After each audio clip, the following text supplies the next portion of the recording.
Nous sommes de retour ici en direct de la Halle aux Toiles pour ce deuxième plateau télé.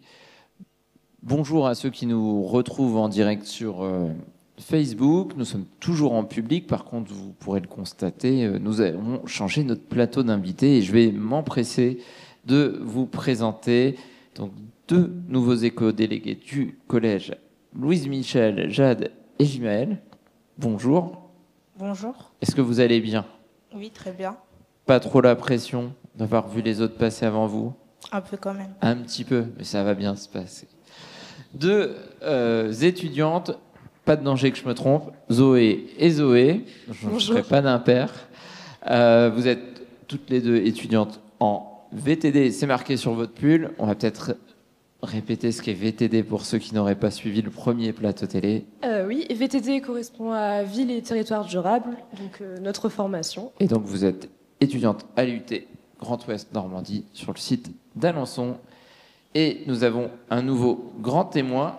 Bonjour, vous êtes Éric Leborgne et vous êtes, je prends mes petites notes, coordinateur du SAGE Sarthe-Amont.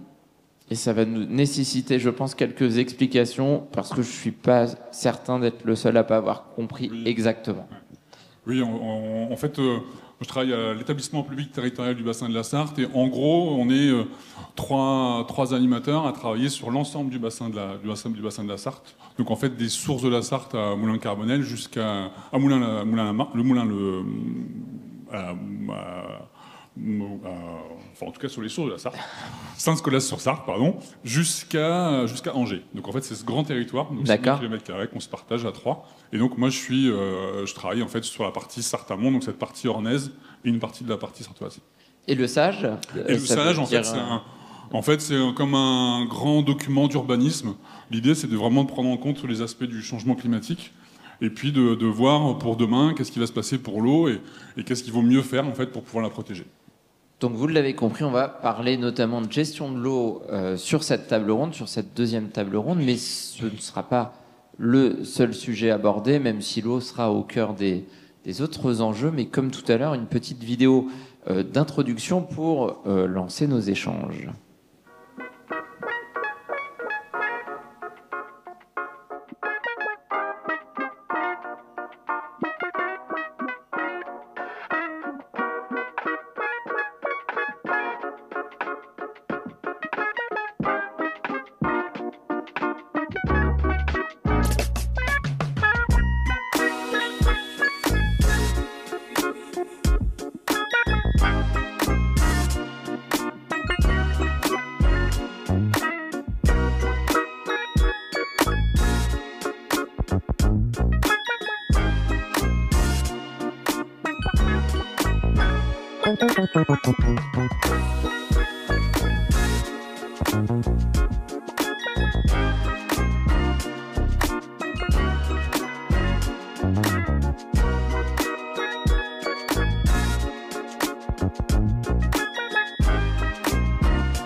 Et à la vue de ces quelques images, vous aurez compris que nous parlerons donc de l'eau, de la biodiversité et puis aussi de notre alimentation pendant la petite demi-heure qui arrive. Et comme tout à l'heure, la conférence est bien évidemment participative. Vous avez toujours vos petits cartons rouges d'un côté, verts de l'autre pour répondre à ma première question. Est-ce que d'après vous, vous pensez qu'on puisse manquer d'eau en France ? Donc si vous pensez que oui, face verte, si vous pensez que non, face rouge.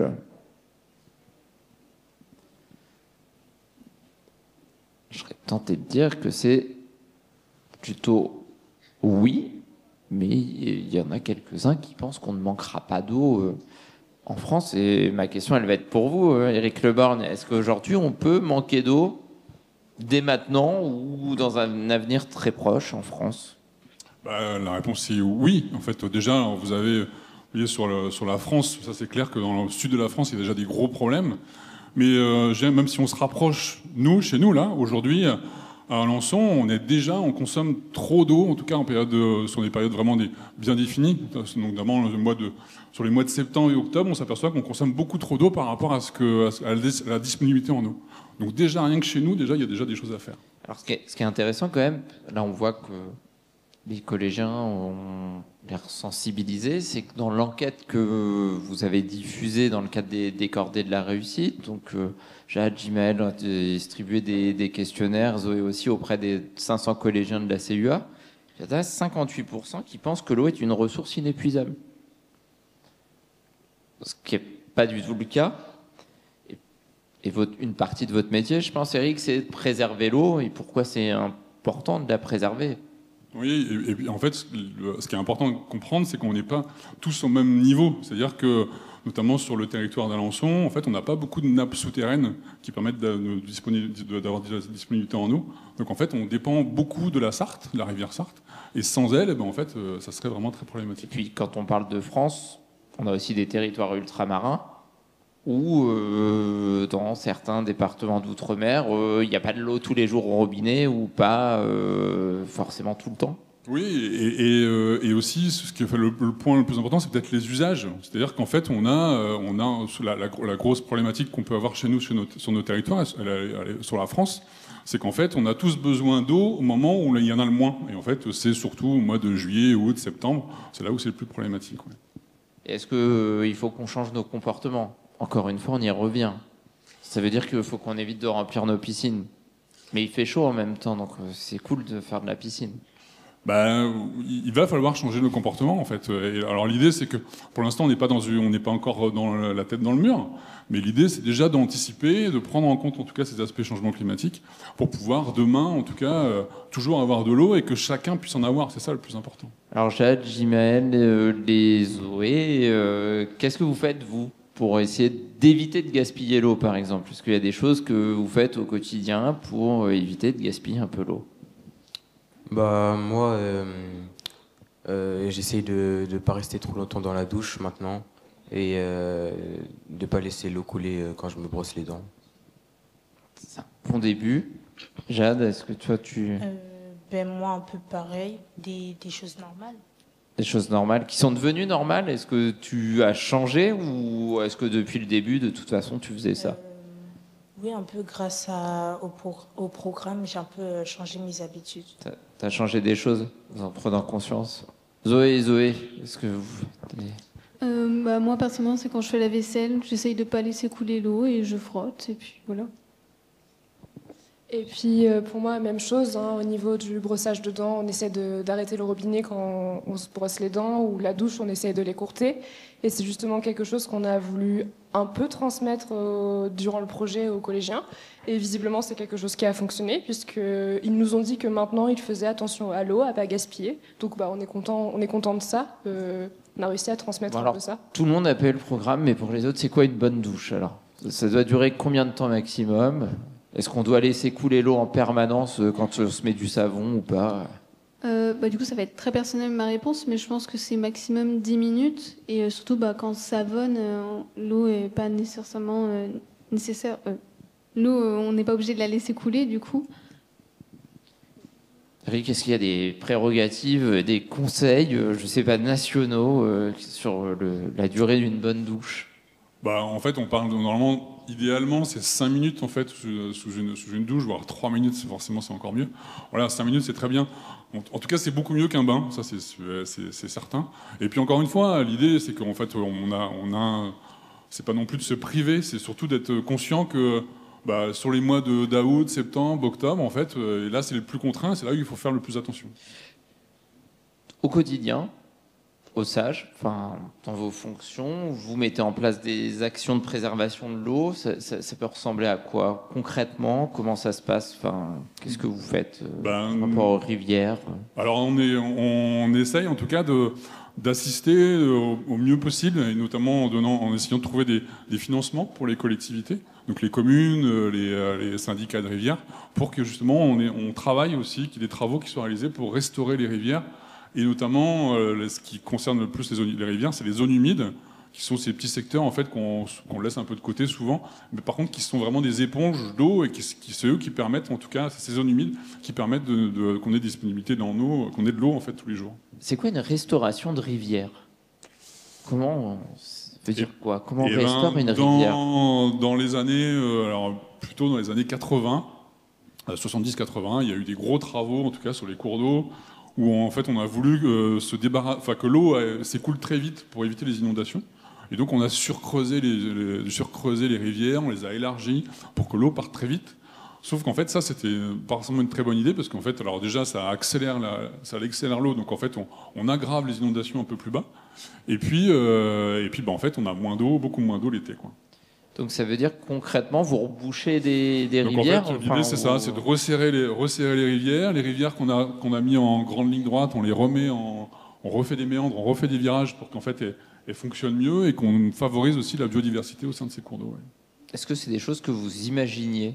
Enfin, je sais pas, Jade, Jimaël, Zoé, enfin, je sais pas, qu'on changeait le cours des rivières finalement, qu'on retraçait un petit peu. Vraiment pas.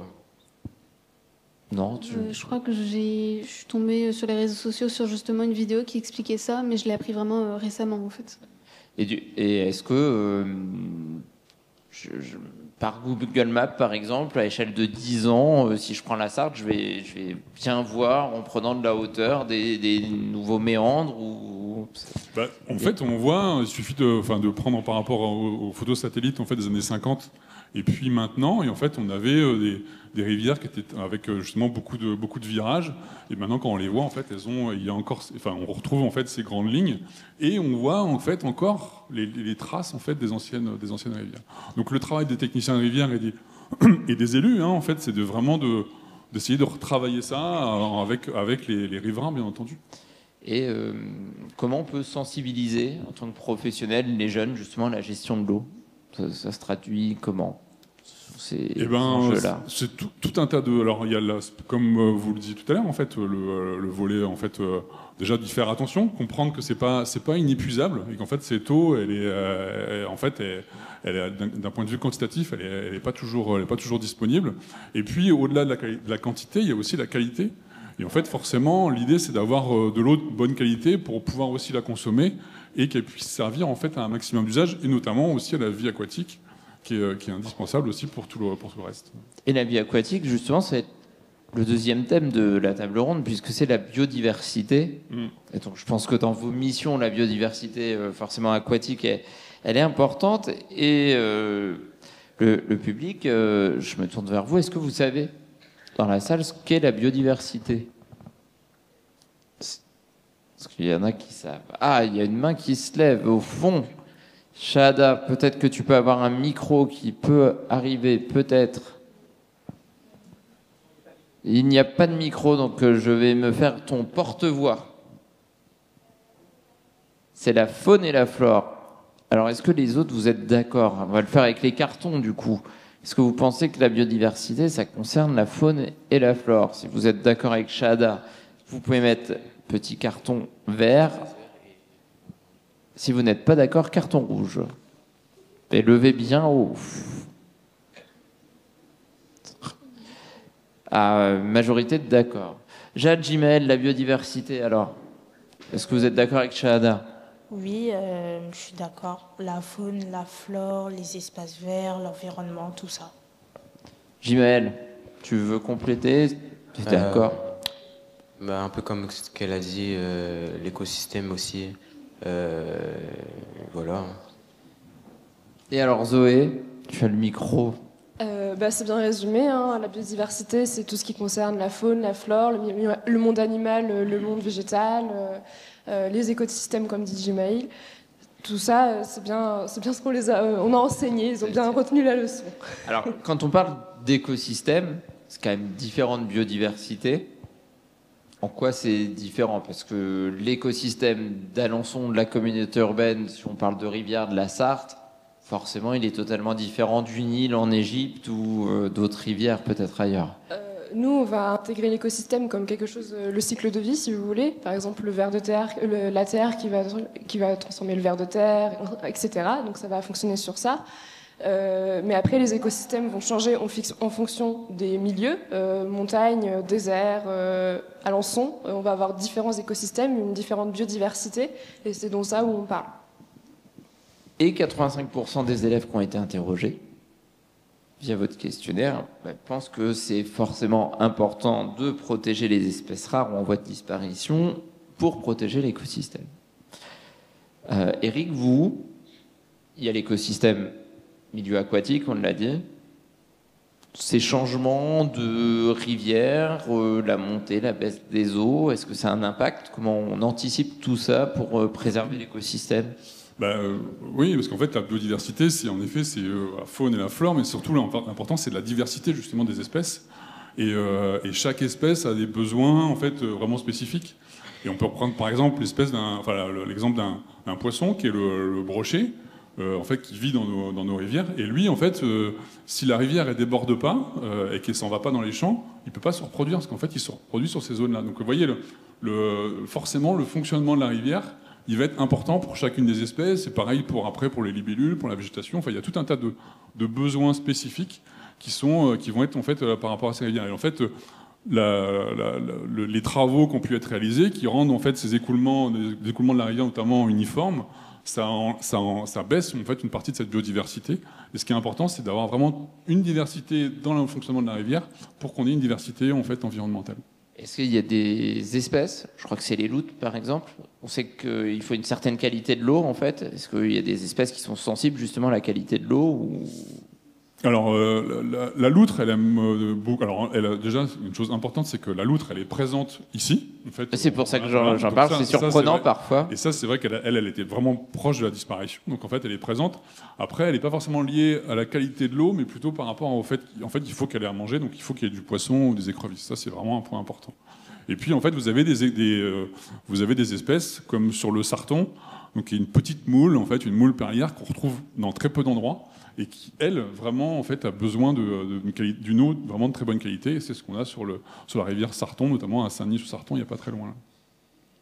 Et Zoé, vous qui êtes en ville, territoire durable, à l'avenir, dans votre travail, sûrement, dans les enjeux, il y aura justement l'aménagement des villes, des territoires, pour préserver l'écosystème. Est-ce qu'on peut avoir quelques exemples de choses qui peuvent être... faites, imaginées justement? Maintenant, dans l'aménagement du territoire, on fait attention à moins bétonner et plus végétaliser. Ça reste très important. Les arbres sont nos amis. On a besoin de leur photosynthèse, leur système de captation du monoxyde de carbone. C'est important pour nous pour qu'on puisse respirer plus facilement. Donc c'est important aujourd'hui dans l'aménagement du territoire de végétaliser le territoire. Maintenant, on fait en sorte de planter plus d'arbres. Aujourd'hui, on fait attention à éviter l'arrachage des haies et justement encourager la plantation de haies. Et c'est tout ça que nous, on étudie et qu'on fera peut-être plus tard. Et alors, Jimaël, Jade, pour préserver la nature, pour protéger la nature, qu'est-ce que vous feriez, vous, un petit peu, pour préserver l'écosystème? Qu'est-ce que vous conseillerez de faire aux autres collégiens qui sont présents? Et je vais prendre aussi les idées qu'il y aura dans la salle. Je vois des mains qui se lèvent. Qu'est-ce que vous conseilleriez de faire? Je sais pas. Peut-être ne pas manger des fruits déportés d'autres pays. De consommer local? De manger des fruits voilà, c'est ça. D'ici? Ouais. J'ai même pas d'idée. Alors, il y avait des mains qui se levaient dans la salle. Je crois que tu avais une idée. Ah ben vas-y, pose ta question, c'est pas grave, ça va être le moment quand même.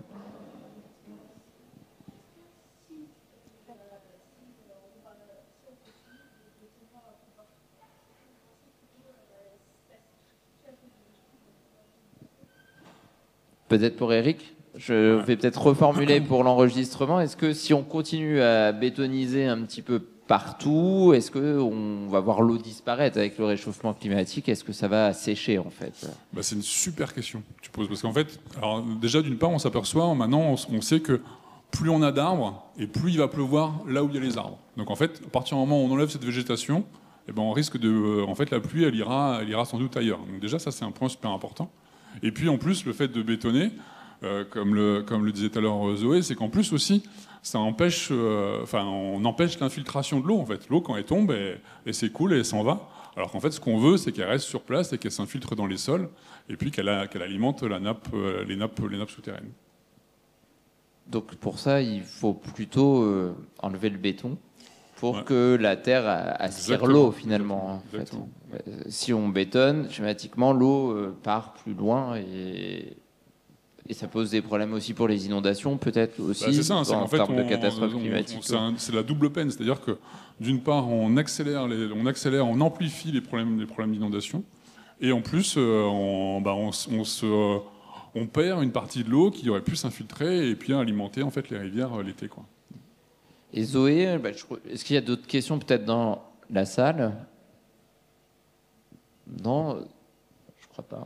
Zoé, des conseils pour protéger la nature, si vous aviez une chose toutes les deux à faire? Je pense que c'est important de peut-être amener un peu plus la nature chez nous. Donc même si on a un appartement, on peut avoir quelques plantes, ce genre de choses. Et surtout, c'est important, je pense, de laisser les insectes venir faire ce qu'ils doivent faire dans les plantes et tout ça. Et comme je disais tout à l'heure, encourager la plante de haies. Les haies sont nos amies, elles permettent beaucoup de choses. Et aujourd'hui, on est sur des plans où on encourage, au niveau du financement et à la fois pour les particuliers, à replanter des haies chez soi. C'est un gros avantage pour la biodiversité et pour les humains, donc c'est quelque chose d'avenir.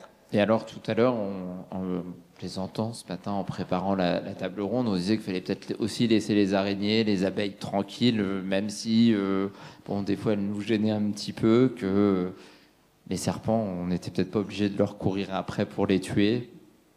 Ça fait partie aussi de la biodiversité, finalement. Oui, tout à fait. Tout à l'heure, on parlait notamment des abeilles, qui sont encore une fois nos amis. On a beaucoup d'amis au niveau de la biodiversité. On a besoin des abeilles qui sont pollinisatrices. C'est un insecte qui est en voie de disparition et il faut faire attention à ça, à les protéger, et c'est avec ces petits gestes du quotidien qui peuvent nous aider et les aider. Puisqu'effectivement, et ça me fera la transition, au-delà de faire du miel, les abeilles pollinisent et peuvent nous permettre aussi d'avoir des fruits et légumes. En tout cas pour certains, et ça me fait une transition vers notre dernière partie qui est l'alimentation. Et question pour le public, est-ce que vous savez d'où viennent les aliments que vous mangez tout le temps? Vert, oui. Rouge, non. Donc tout le monde sait d'où viennent les pommes de terre de son paquet de chips. Il vient du paquet de chips, oui, effectivement. Ok, c'est pas totalement du 100% sûr d'où viennent les aliments. Oui, c'est écrit d'où viennent les pommes de terre?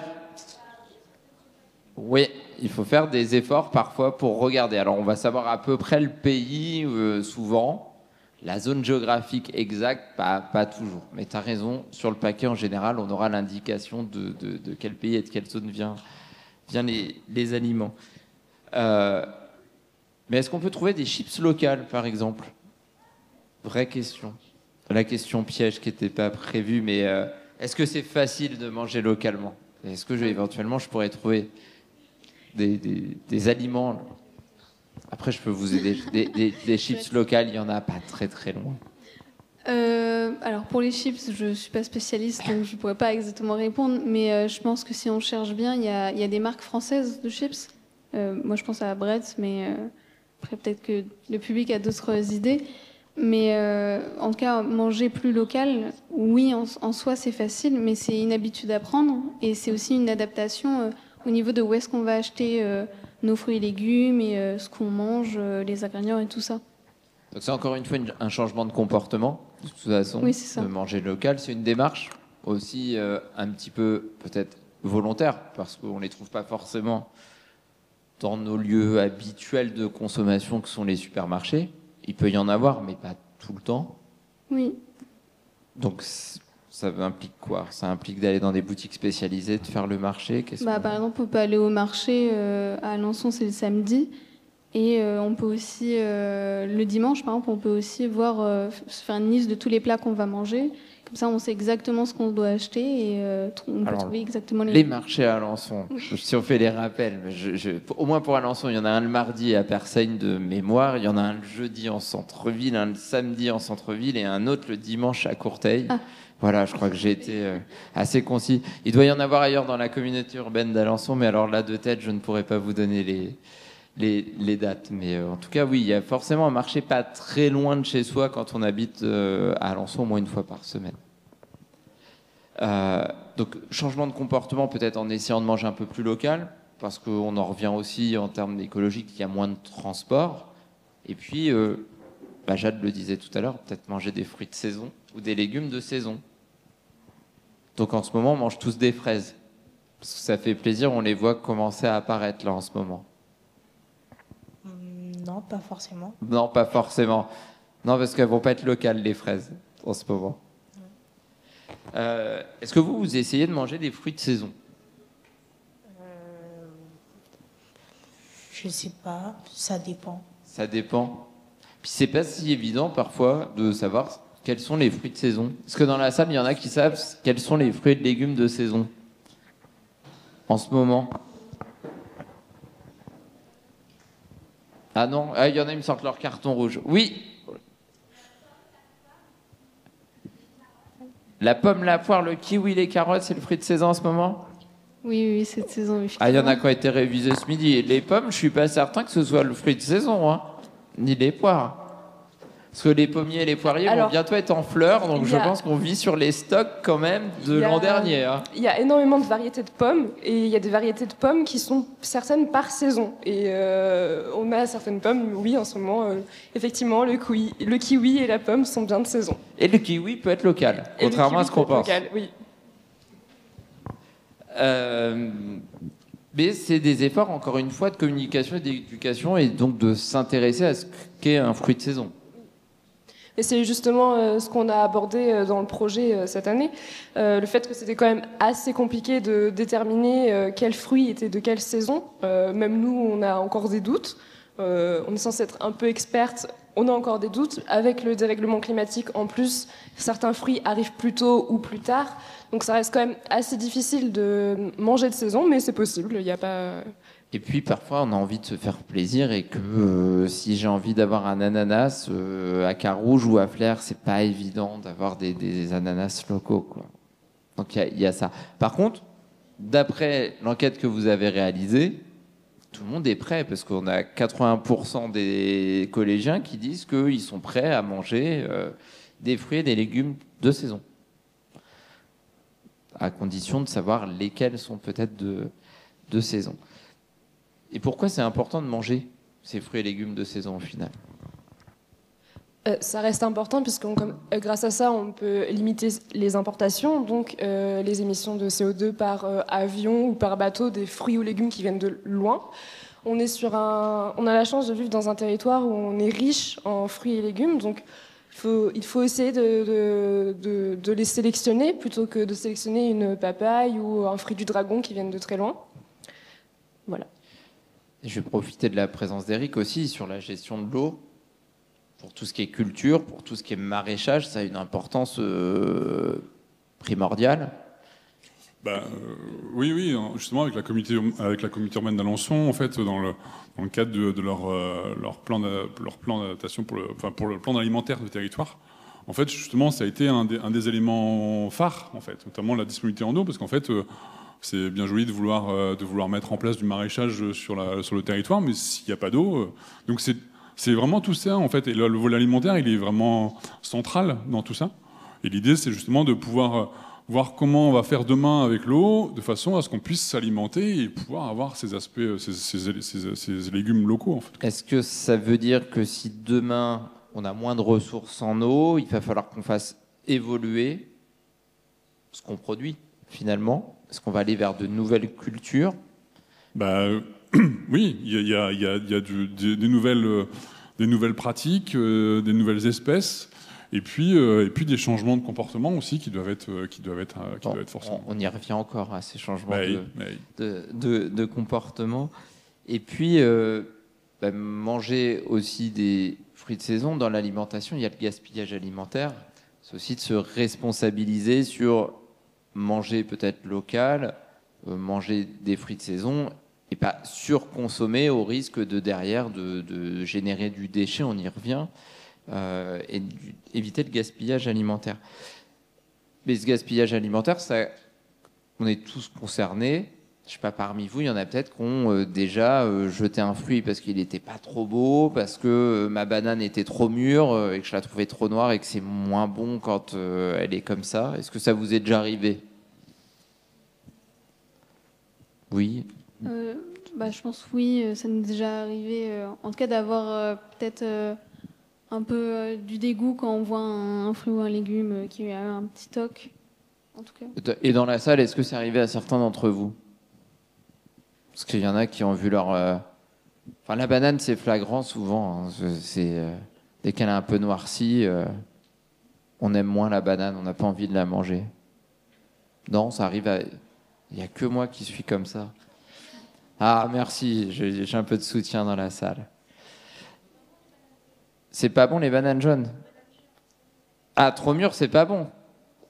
Ah, faut qu'elles soient bien jaunes. Mais quand elles sont pas bien jaunes, tu les manges pas. C'est ça l'objet de ma... Et ben, tu fais quoi alors si elle est trop verte ? Tu la manges pas ? Là, t'attends qu'elle mûrisse. Et une fois qu'elle a trop mûri, t'en fais quoi ? Ah bon, bah ça va alors. Elle est plus jaune, hein. Elle a commencé à virer au noir. Ah, tu la manges ? Oh, impeccable. Ça, c'est bon. T'avais une question ?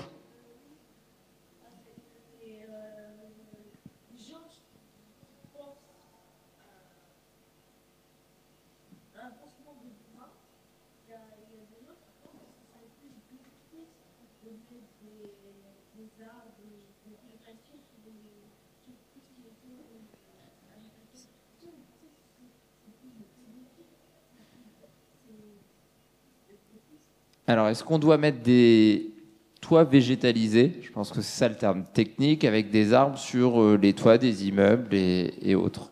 Est-ce qu'on pourrait imaginer des potagers en haut d'immeubles, par exemple ? Alors, déjà, ça se fait déjà dans certaines villes et dans certains quartiers. Et c'est une très bonne idée parce que ça permet vraiment de ramener la biodiversité justement dans les villes, qui sont souvent des lieux où on a enlevé la biodiversité il y a des années. Et c'est une des meilleures solutions pour la ramener sans détruire, par exemple, des bâtiments ou des structures. Par contre, je mettrais un petit bémol. Parce que vous voyez, la difficulté, c'est qu'en fait, de planter des arbres, par exemple, sur un toit, c'est qu'en fait, il n'y a pas de substrat, et donc il faut de l'eau.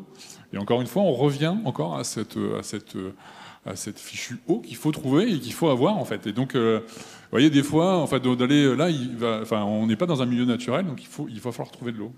En fait, il n'y a pas de solution miracle. C'est de l'adaptation permanente, au final, un petit peu, d'essayer de... En fait, tout est... il faut expérimenter, il y a des choses à faire, mais en fait, il faut aussi se poser, prendre de la hauteur et savoir s'assurer, en tout cas, que tout ça, c'est vraiment une bonne idée, en tout cas. Et donc, pour éviter le gaspillage alimentaire, je reviens à la question de base, ma banane, j'en fais quoi ? Je la jette ? Il y a beaucoup de recettes avec des bananes, justement, quand elles sont un tout petit peu trop mûres. Il y a les banana cakes, je crois... banana bread, pardon, ou même des pancakes, je crois qu'on peut faire avec des bananes. Qui sont trop mûrs, ça m'évite de les jeter. Oui, voilà. Ou même la confiture avec des fruits, quand ils sont un tout petit peu trop mûrs, ça fonctionne. Est-ce que vous évitez... Comment vous faites, vous, Jimaël, Jade, pour éviter de gaspiller ? À la cantine, si l'assiette, c'était pas foufou, vous forcez à finir ? Ouais.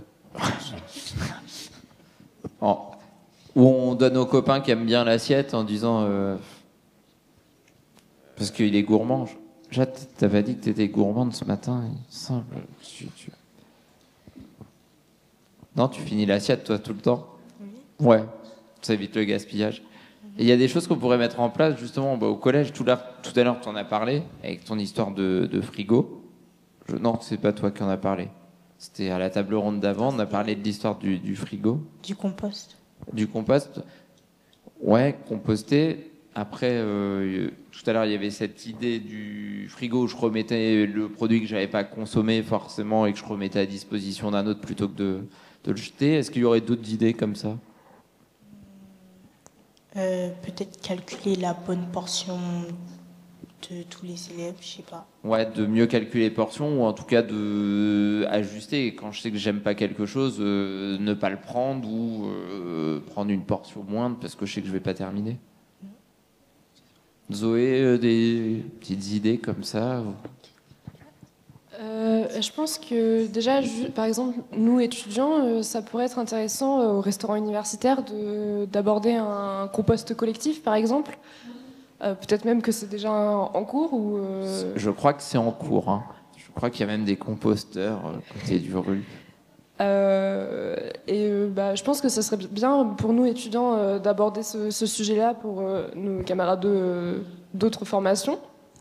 Parce que nous aussi, à nos grands âges, on a besoin d'être informés sur les possibilités d'après pour certains aliments. Et puis encore une fois, comportement, surconsommer, c'est des dépenses inutiles qui finissent à la poubelle et finalement c'est de l'argent qu'on a dépensé pour rien, entre guillemets, à part pour mettre à la poubelle. Donc, peut-être qu'aussi parfois le consommateur, le citoyen va changer par son porte-monnaie, malheureusement. Oui, peut-être, oui.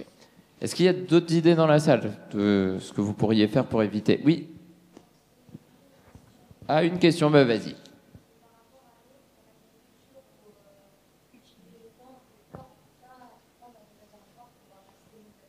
Ah, l'utilisation de réservoirs pour les cultures. En fait, le fameux débat sur ce qu'on appelle les bassines, parfois aussi. En fait, si, c'est une solution. Ça peut répondre en tout cas à certains problèmes. La difficulté, en fait, il faut être vigilant en tout cas, c'est que ça soit la seule solution. Et en fait, l'idée, c'est que si vraiment il y a un déficit et qu'on n'a pas d'autres moyens, en fait, on peut avoir ces bassines pour pouvoir, ou en tout cas ces retenues, pour pouvoir irriguer, notamment pour les légumes, pour les céréales. Mais en fait, il faut avoir pensé à tout un tas d'autres choses avant d'arriver sur ce point-là, qui doit être la dernière solution, parce qu'en fait, ça coûte très cher. On n'est pas sûr de la remplir, cette bassine. Et après, en fait, il faut pouvoir l'utiliser. Donc, c'est de l'énergie, choses comme ça. Donc, c'est tous ces aspects-là qu'il faut prendre en compte. Est-ce qu'il y a une dernière question, peut-être? Remarque, question? Il va être l'heure pour nous de clore. Sinon, c'est temps d'échange. S'il n'y a pas de remarques particulières, je vais remercier Eric, Jade, Jimaël, Zoé et Zoé.